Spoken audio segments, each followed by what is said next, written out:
Hi, I'm Dr. Stan Steindl. Welcome to Compassion in a T-shirt. Sometimes we do things that feel like self-compassion. We rest, we say no, we seek comfort, and these things are genuinely self-compassionate. Until they're not, until we're stuck, until what feels good in the moment quietly keeps us small, avoidant, or dependent. Today, we're diving into this nuanced and sometimes confronting topic, the near enemies of self-compassion. And we'll use Scott Barry Kaufman's new book, Rise Above, Overcome a Victim Mindset, Empower Yourself, and Reach Your Full Potential, as a springboard for exploring how empathy and agency, validation and encouragement all need to work together for compassion and self-compassion to truly help us rise. Scott Barry Kaufman's Rise Above is a timely and empowering book.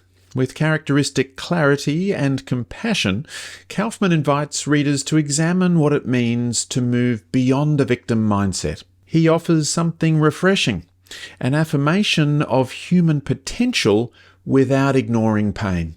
The book challenges the tendency to over-identify with our wounds, to see ourselves only through the lens of past trauma. He champions growth, resilience, and the power of choice. It's full of practical tools, stories, science, and heartfelt guidance. And as someone deeply immersed in compassion-focused work, I found myself nodding along with many of his ideas, especially his emphasis on reclaiming personal agency. Like we say in CFT, it's not your fault, but it is your responsibility. But I also found myself reflecting on what compassion really is, what it isn't, and how easy it can be sometimes to confuse self-compassion with strategies that feel comforting but actually keep us stuck. Let's take a moment to define self-compassion. In compassion-focused therapy, we describe compassion as a sensitivity to suffering in self and others with a commitment to try to alleviate and prevent it. So self-compassion is about noticing our own suffering and doing what we can to care for ourselves in a wise, courageous, and helpful way. And here's something important. Compassion is not just kindness, it's not just empathy, and it's not just rest. It's all of those things, but it's also more. It involves two essential ingredients that work in tandem: validation and encouragement.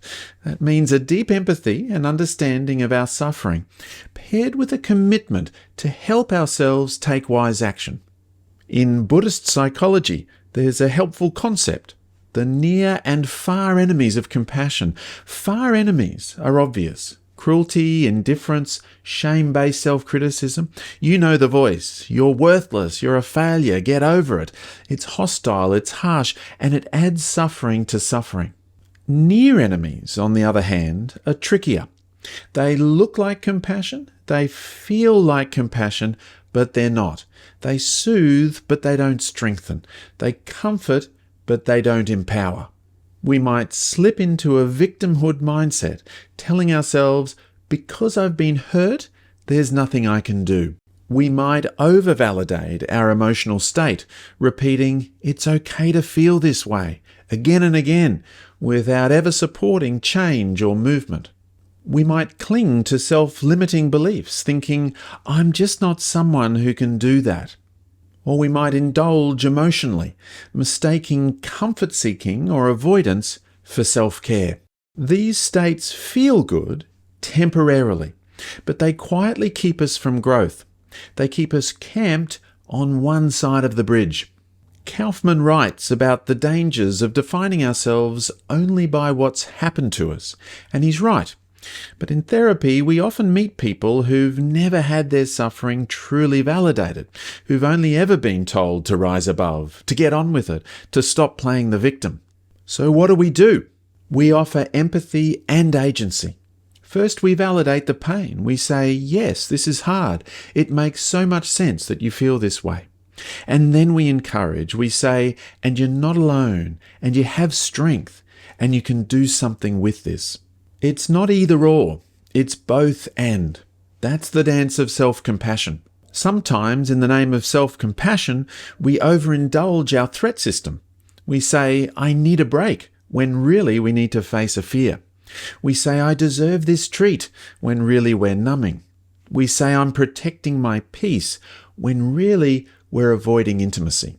These can all be valid acts of self-kindness, but the question we must always ask is this helping me alleviate and prevent suffering, and in the long run? Self-compassion isn't always soft. Sometimes it's fierce, sometimes it's hard, but it's always kind, and it's always in the direction of less suffering and more flourishing. So let's return to Rise Above. Kaufman offers us a powerful vision that we're not doomed by our past, that we can reclaim our story, that we can embrace both our sensitivity and our strength. And I would add that real self-compassion holds both empathy and agency, validation and encouragement in balance.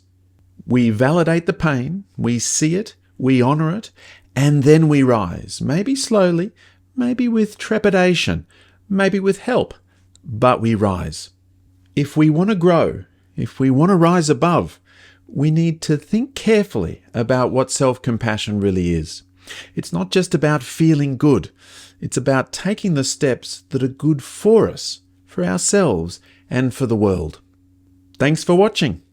And maybe take a moment today to check in.